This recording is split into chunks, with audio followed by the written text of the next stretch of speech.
Hey there, YouTubers and collectors. Salvador Los Angeles with my review of Conan the Barbarian War Paint Conan Series 1, made by NECA. Some of you young'uns may not know or remember Arnold Schwarzenegger's breakthrough role was not Terminator, but was Conan the Barbarian. Side of the package, bottom is clear. Thief, warrior, gladiator, king. Nursed back to health by the wizard Akira, Conan camouflaged himself and ventured to the Mountain of Power to rescue the daughter of King Osric. Accompanied by his friends Subotai and Valeria, the warrior thieves battled the members of the snake cult and freed the princess. Also available, Pit Fighter Conan. Product development, Randy Falk. Sculpt, Kyle Windricks. Fabrication, Craig Campbell. Paint, John Wardell, Jeffrey Trapp. Prototype, Adam Smith. Photography, design, Nicole Falk. 2008, NECA Real Toys. 6 years in the package. I love when I get my hands on an old figure in package and can finally release it from its plastic prison, and it is my pleasure, honor, and duty to give to you Series 1, Conan the Barbarian, War Paint Conan. So much to put together! Here is War Paint Conan out of package, set up on his display base. Now, as you can see, there is a peg hole there, or should I say a peg, and then a peg hole on the bottom. Where is that? Yeah, on the bottom of his foot there. But I could not get that. I could not get it in. I could not get it in. That's what she said. All right, I could not get it in there. So luckily, though, he is able to stand.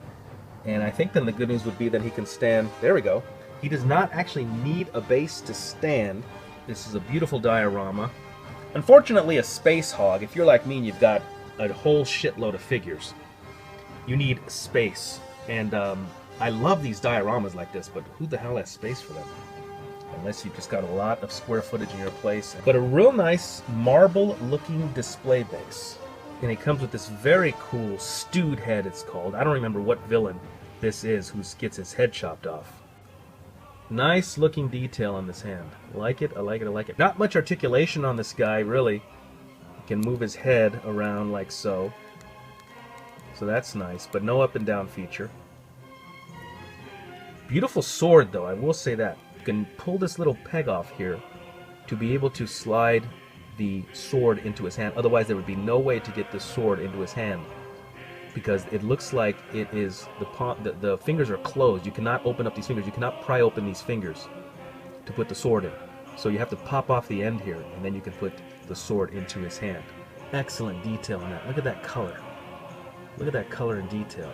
I love it. Love color and detail on accessories and figures. Now that's craftsmanship. That's when you start to get into artistry. You're creating a little work of art, and that's one of the things I love about figures and accessories, that there are little mini plastic works of art, and I appreciate that. If you guys remember, this is the era of NECA when they had sort of limited articulation. Beautiful paint, wonderful likeness, but not much articulation.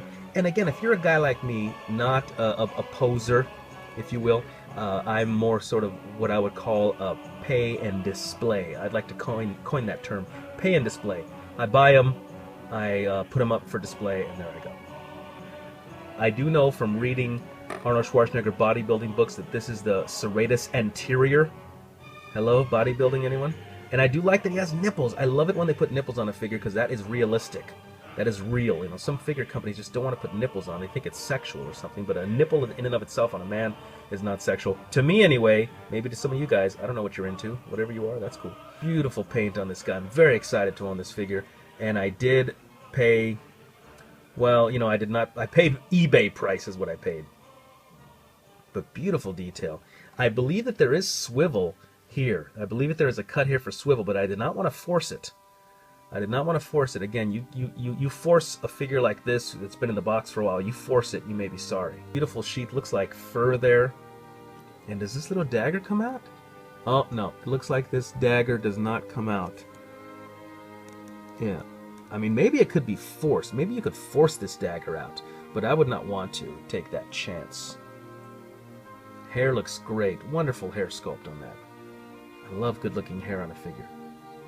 Beautiful paint. It would look like there would be movement, some sort of, because it looks like there's sort of a cut there, you see?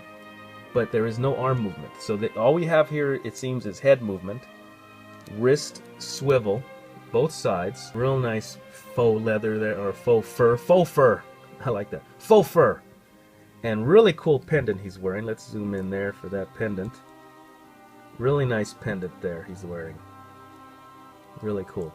So here is, I believe, a version of Pit Fighter Conan. There are different versions of this figure to my knowledge. I think a couple of variations of the Pit Fighter look. This one he has the spiked, bloodied spiked dealios. I just wanted to show this figure as compared to the Pit Fighter as compared to the War Paint. So here is Arnold with painted face, and now here is Arnold with painted face. So you can see how much he has changed over the years. I don't know why I'm comparing these two. They are in completely different universes. But Arnold with painted face from Conan and Arnold with painted face from... Well, this is not painted. You know, the figure's painted. You know what? Why am I doing this? The figure is painted. But this was a mistake. And Warpaint Conan stands nearly 7 inches tall. And Warpaint Conan with the sword weighs 5.30 ounces or 0.33 pounds. Because I know you wanted to know. And I thank you for watching.